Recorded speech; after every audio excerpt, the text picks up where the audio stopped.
Então vamos para a palavra. Quero pedir aos irmãos que abram no Evangelho de Mateus. Evangelho de Mateus, capítulo 18 do Evangelho de Mateus. E vamos ler o versículo de número 25, ou melhor, 35. Mateus, capítulo 18, versículo 35. Um assunto muito interessante, importante, diria mais, fundamental, crucial para as nossas vidas. Diz assim a palavra: assim vos fará também meu Pai Celeste, se de coração não perdoardes, cada um a seu irmão, as suas ofensas. Amém. Então vamos falar aqui um pouco a respeito do perdão. Perdão é algo fundamental na vida do crente, porque ele hoje é crente porque um dia o perdão veio sobre a sua vida. Um dia o perdão veio sobre a minha vida.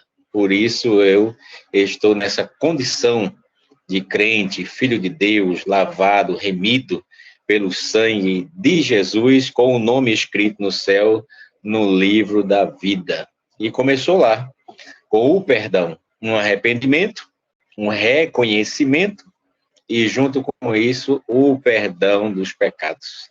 Louvado seja Deus. Mas, definindo o que é perdão. Perdão é a remissão de uma falta, a remissão de uma ofensa ou a remissão de uma dívida. E isso é muito fácil de entender, porque aqui entre nós é muito provável que alguém já tinha vivido essa situação, se não, pelo menos já ouviu de alguém relatar uma situação como essa, de alguém que devia, mas não pôde pagar a sua dívida e foi perdoado.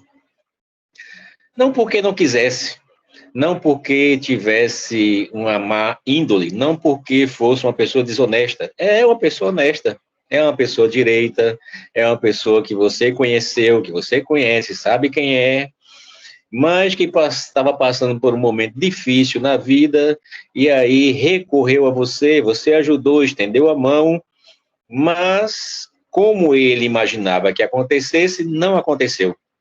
E aí, quando chegou o dia de pagar a dívida, essa pessoa chegou para você e disse: não tenho como lhe pagar.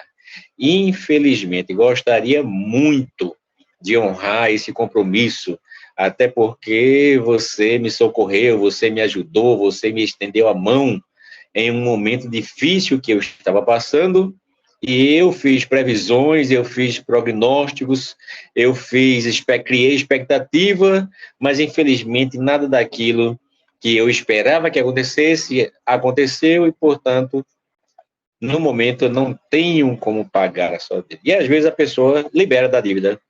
Diz: rapaz, faça o seguinte, esqueça isso.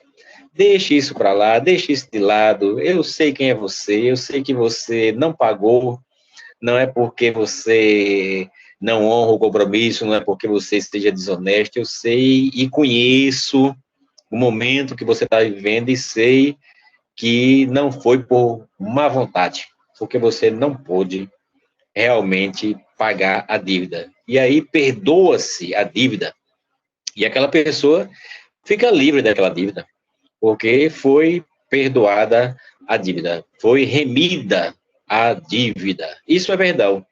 Remissão de uma falta, remissão de uma ofensa, remissão de uma dívida. Dei aqui o exemplo da dívida, mas também tem os demais exemplos que poderiam ser citados. Perdão em uma dimensão horizontal é o ato de afastar ressentimento e desejo de vingança em relação a um ofensor.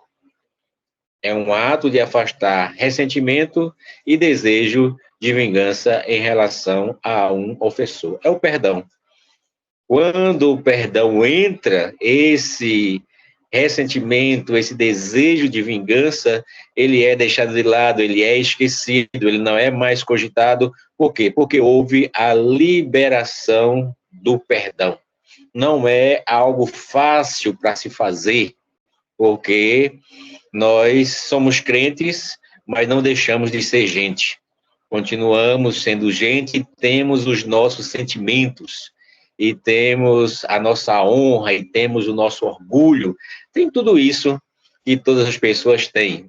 Mas, pelo perdão, pela obediência à palavra, porque esse é o caminho que o Senhor nos ensinou, nós perdoamos. E aí, quando se perdoa, esse ressentimento é afastado, esse desejo de vingança é colocado de lado, deixa de ser cogitado, porque agora nós liberamos o perdão. E Deus, ele nos perdoa à medida que nós perdoamos.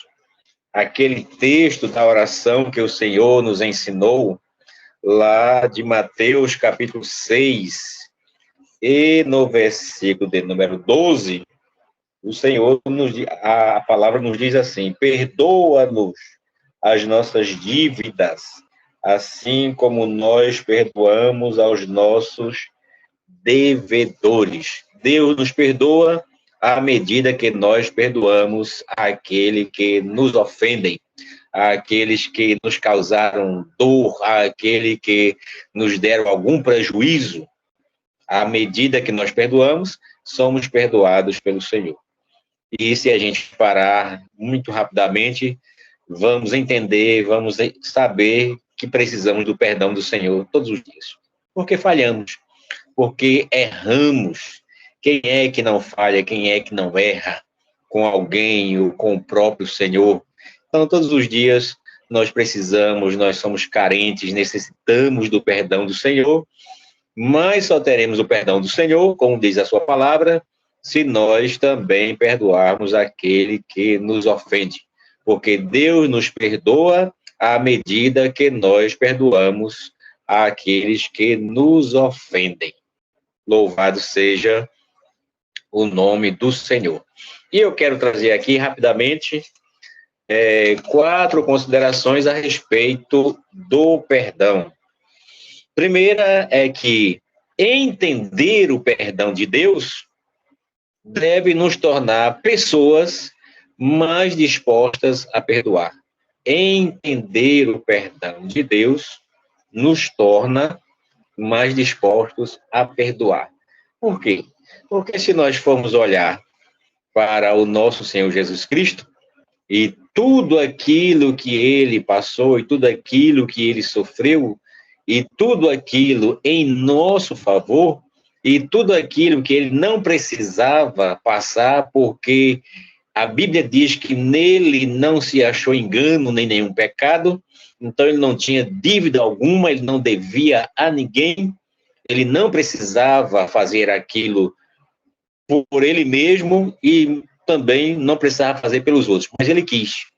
Então, entender esse perdão é entender como é que alguém que deixa o céu e vem a essa terra como homem, com os mesmos sentimentos do homem, com tudo aquilo que nós, como homens, como seres humanos, passamos e enfrentamos e sentimos, como é que alguém que escolhe alguns para andar ao seu lado e esses os abandonam, e entre esses, um o negou 3 vezes, ainda que ele tinha avisado que negaria, como é que esse que foi traído e que foi negado pelo seu próprio povo, ele teve a capacidade de perdoar? E uma das últimas frases de Cristo Jesus na cruz do Calvário é que ele diz assim: perdoa-lhes, porque eles não sabem o que fazem. No auge da sua dor, no auge da humilhação, no auge do desprezo, porque ele foi desprezado e ele está orando em favor dos seus algozes. Quando a gente para pensar, quando a gente procura entender E esse perdão que veio para cada um de nós que não merecíamos, isso deve nos motivar, nos tornar pessoas mais dispostas a perdoar. É como se nós parássemos e começássemos a refletir. Ele fez tudo isso por mim, que não merecia, e ele que não erra, e ele que não falha, por que que eu não posso perdoar ao meu semelhante que erra e falha como eu? Entender o perdão de Deus deve nos tornar pessoas mais dispostas, propensas a perdoar. E é fácil entender isso lá no princípio, no livro do Gênesis, no capítulo de número 50, a partir do versículo de número 15, a gente, lendo e conhecendo essa história desse homem chamado José, dá para a gente entender a grandeza do perdão do Senhor. Gênesis capítulo 50, a partir do versículo 15, diz assim: Vendo os irmãos de José que seu pai já estava morto, disseram: Porventura nos odiará José, e nos retribuirá todo o mal que lhe fizemos. Portanto, mandaram dizer a José: Teu pai ordenou, antes da sua morte. Assim direis a José: Perdoa, rogo-te, a transgressão de teus irmãos, e o seu pecado, porque te fizeram mal. Agora, pois, rogamos-te que perdoes a transgressão dos servos do Deus de teu pai. E José chorou quando eles lhe falavam. Depois vieram também seus irmãos, prostraram-se diante dele e disseram: Somos teus servos. Respondeu-lhes José: Não temais. Acaso estou eu em lugar de Deus? José compreendeu a grandeza que estava e que está no perdão de Deus para nossas vidas, porque agora ele é o governador do Egito. Agora o mundo daqueles dias sobe ao Egito para comprar alimento na sua mão. Agora, depois de Faraó, ele é o homem mais importante. Ele é o todo-poderoso da maior nação daqueles dias, que era o Egito, o Império Egípcio.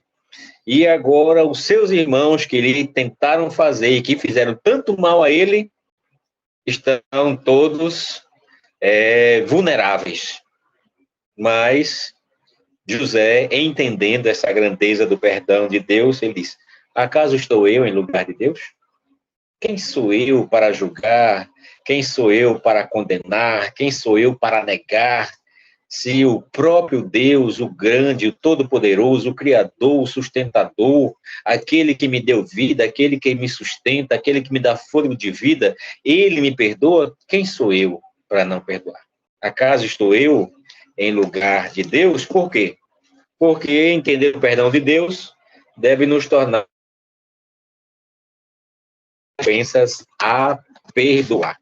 Quando nós conseguimos ter essa dimensão da grandeza do perdão de Deus, isso nos leva, isso nos motiva a também perdoar aquele que nos ofende. Segunda consideração é que nenhum pecado é grande demais que Deus não possa perdoar. Nenhum pecado é grande demais que Deus não possa perdoar. Possivelmente, Manassés foi o pior rei da nação de Israel. Isso a gente encontra lá em Crônicas, capítulo 33, a partir do versículo 1. Porque ele fez tudo aquilo que o Senhor mais abomina, mais odeia. Ele edificou o altar que o seu pai Ezequias havia derrubado, levantou altares aos Baalins, aos postes sagrados, se prostrou diante do exército dos céus, edificou altares na casa do Senhor, e levou o povo a errar, o povo a entrar pelo caminho do pecado, entregou os próprios filhos para o sacrifício. Então, fez coisas terríveis. Mas, quando nós chegamos lá no versículo 12 de 2 Crônicas 33, capítulo 11, quando o Senhor traz um castigo traz uma sentença sobre Manassés e ele vai se arrepender, está lá no versículo 12, quando diz que na angústia ele suplicou ao Senhor, se humilhou muito perante o seu Deus, e depois que orou, Deus ouviu e atendeu a sua súplica. Ou seja, Deus perdoou o pecado de Manassés. Porque não há pecado que o Senhor não possa perdoar. O que é interessante e o que é chocante, vamos dizer assim, é ver pessoas dentro da igreja salvas em Cristo Jesus, que Deus já perdoou seus pecados, mas que a própria pessoa não se perdoa. Infelizmente, há pessoas assim. Por alguma coisa que ela cometeu lá no passado, por alguém muito próximo a ela, que ela feriu, que ela machucou, que ela frustrou muito, que ela decepcionou muito. Às vezes é um pai, uma mãe, é um filho, é um amigo, é uma amiga, é um parente muito próximo, e aquela coisa terrível que ela fez, mas que Deus perdoou, porque Deus perdoa quando nós nos arrependemos, mas que ela própria não consegue perdoar a si mesma. E ela, às vezes, até diz, eu nunca vou me perdoar por isso que eu fiz. Isso que eu fiz foi terrível. O que eu fiz com fulano, o que eu fiz com cicrano, uma pessoa que era tão próxima, uma pessoa que era tão amada, uma pessoa que era tão chegada a mim, uma pessoa que me tinha tanta consideração, uma pessoa que sempre me fez o bem, mas eu fiz isso. Eu não consigo me perdoar. Como não consegue? Se Deus te perdoou, por que você ainda está revirando um pecado que o Senhor já perdoou?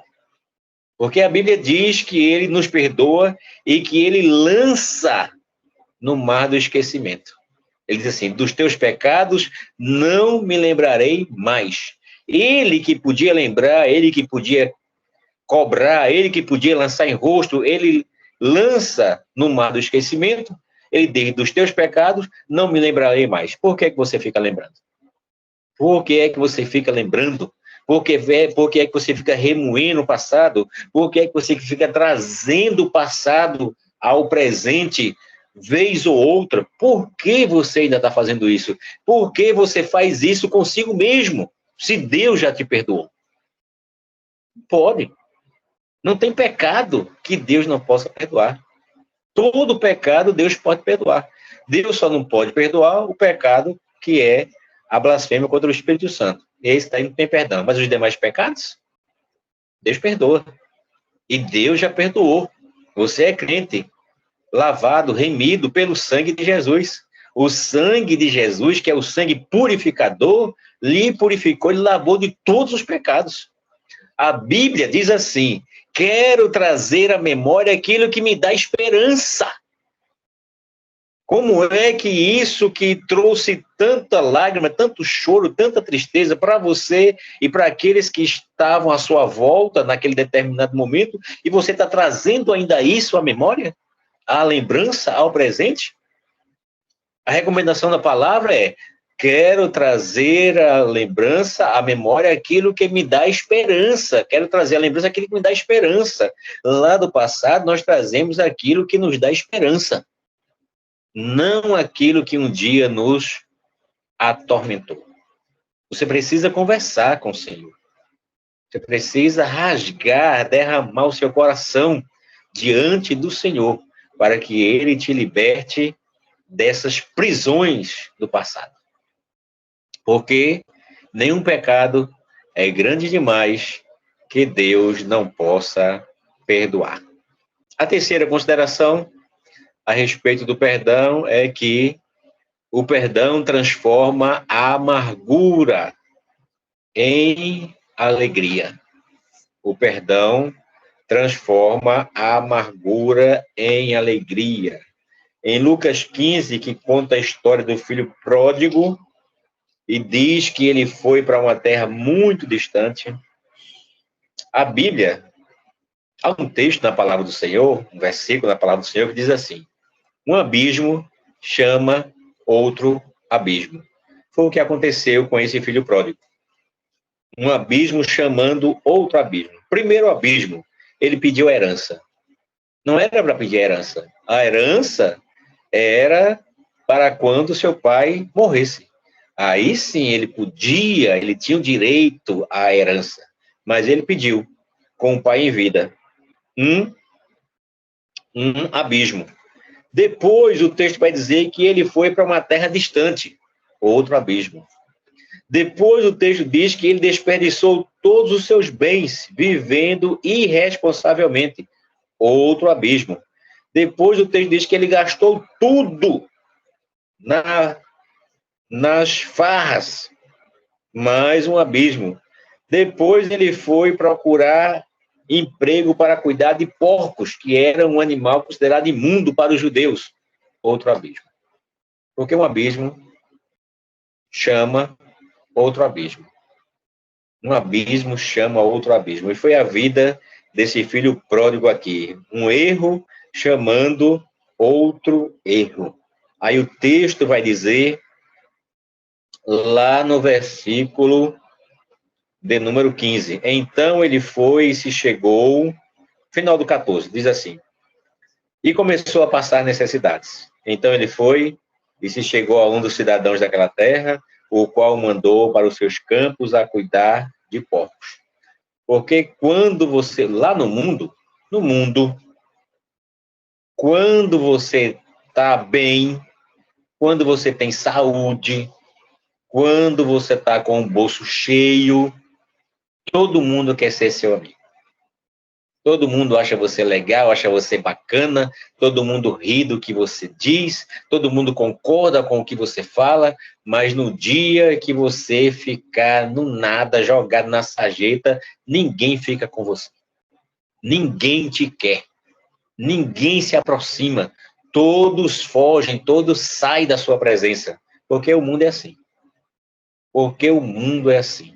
Aí está cheio de exemplos de pessoas, irmãos que um dia estiveram na presença do Senhor, mas que saíram da presença do Senhor, como esse filho pródigo, e foram para o mundo, e lá foi um abismo chamando outro abismo, chamando outro abismo. Quando a gente tem notícia, a pessoa está jogada na sarjeta. Porque o mundo é assim. O mundo só está perto de você quando você tem algo a oferecer.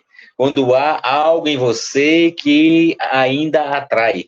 Quando há algo em você que ainda é interessante para o mundo, para eles. Depois que tudo isso acaba, você fica sozinho. Você fica só. Não foi diferente com o filho pródigo. Diz aqui o versículo 16, ele desejava encher o estômago com as vagens de alfarrobeiras que os porcos comiam, mas ninguém lhe dava nada.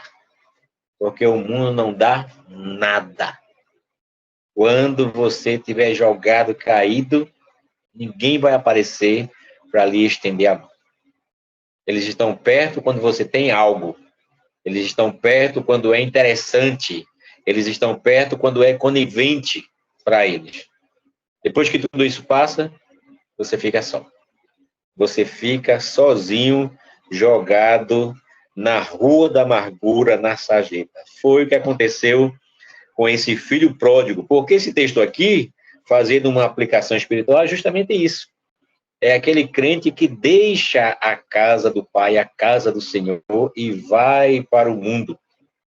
Termina numa situação como essa. Mas que bom que ele caiu em si, como diz o texto, e arrependeu-se e foi buscar o seu pai. Agora imagine você a amargura, a tristeza desse pai. Porque qual é o pai que quer ver o filho longe? O pai quer ver o filho perto. O pai quer ver o filho por perto, vendo, observando, ajudando, auxiliando. O filho ali dentro do seu raio de visão, de cobertura. Esse é o sentimento que há no coração de um pai e de uma mãe. Mas o filho foi para longe. E quem sabe aquele pai olhava no final da tarde para aquela estrada ao longe, na esperança de ver o seu filho retornando, ou quando encontrava alguém que chegava de alguma viagem, de algum lugar, e ele ia perguntar na esperança de que aquele alguém pudesse lhe trazer alguma notícia a respeito do seu filho. Você não viu meu filho, aquele mais novo, que ficava aqui com a gente, aqui em casa, ele foi, ninguém sabe para onde, acho que para uma terra distante. Nessas suas andanças por aí, você não encontrou com ele? E as pessoas respondiam, não encontrei. Não vi o seu filho. O coração do pai se enchia de tristeza, se enchia de amargura. Mas no dia que o filho voltou, diz o texto aqui, que ele ao longe o viu, correu ao seu encontro, cheio de compaixão, abraçou, beijou, chamou o seu servo e disse, traga a melhor roupa, dê banho nele, vista com ela, ponha anel no dedo, ponha sandália nos pés, traga o melhor bezerro, vamos matar, vamos comer e vamos nos alegrar. Porque se meu filho estava morto e agora reviveu. A amargura saiu do coração do pai. Porque o perdão, ele transforma a amargura em alegria. E tem muitas pessoas, muita gente com o coração amargurado. Porque sofreu. Porque alguém feriu. Porque alguém machucou. Porque alguém fez derramar lágrima. Porque alguém lhe decepcionou muito. E o coração está cheio de amargura. Há um texto na palavra do Senhor que diz assim, que nós devemos ter cuidado para que nenhuma raiz de amargura entre em nosso coração. E essa raiz de amargura brote e nos perturbe e perturbe aqueles que estão à nossa volta. Aí, mais um pouquinho na frente, o texto vai dizer assim, ninguém se prive da graça de Deus. Eu quero dizer para você, meu querido irmão, meu querido ouvinte, que talvez esteja numa situação como essa, não se prive da graça de Deus. A graça de Deus está disponível para você. A graça de Deus está ao seu alcance. A graça de Deus é derramada sobre a sua vida para que, se houver, se ainda existir alguma raiz de amargura perturbando você no seu coração, ela seja arrancada. Eu quero ministrar nessa noite para você doçura do céu, perdão do céu, alegria do céu para a tua vida. Se você liberar o perdão. Porque o perdão transforma a amargura em alegria.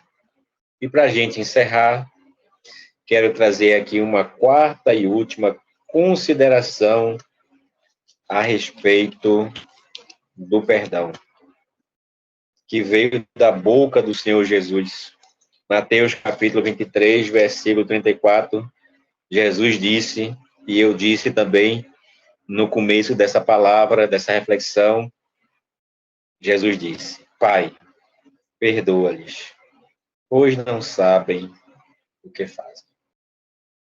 Meu irmão, perdoar não é fácil, porque nós temos sentimentos, porque nós temos uma alma, porque nós somos humanos e nós temos as nossas limitações e as nossas fraquezas. Mas perdoar é o caminho que o Senhor nos orienta. A orientação do Senhor para mim e para a tua vida é perdoar.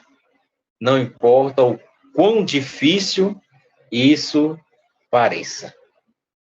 Pode parecer intransponível, mas nós servimos a um Deus que é todo-poderoso.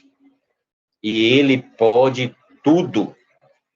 E Ele pode derramar um bálsamo, um refrigério, e Ele pode derramar um perdão sobre a tua vida, para que você libere esse perdão e para que você volte a ter comunhão com o Senhor.